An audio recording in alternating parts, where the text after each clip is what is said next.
ఏ అనుకుందాం, starting point అనేది ఏ. And success point అనేది సి అనుకుందాం. సి మధ్యలో ఏముంటుంది? బి అనే పాయింట్ ఉంటుంది. బి అనే పాయింట్ ఏంటంటే రియలైజేషన్ పాయింట్ అంట. అది ఎప్పుడు రియలైజేషన్ అవుతుందో తెలియదు.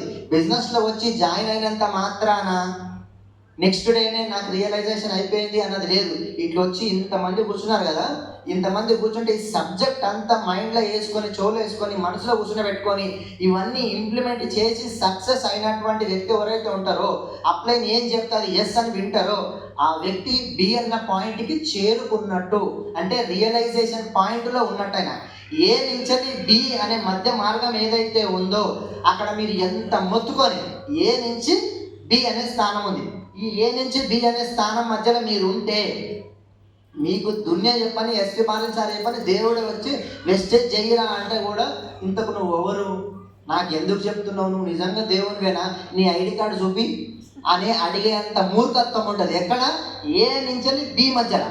మరి బి నుంచి సి మధ్యలో మీరు ఉన్నారు అంటే కనుక అప్లైన్ తగ్గిన, అబ్బా మా అప్లైన్ ఎంత బాగా తగ్గుతాడు, అబ్బా స్టైల్గా తగ్గుతాడు, నేను కూడా ఎప్పుడన్నా తగ్గితే ఇంతే స్టైల్గా తగ్గాలి అంటే అంత ప్రతి పాయింట్ కూడా మనకి నచ్చుతుంది, మంచిగా అనిపిస్తుంది.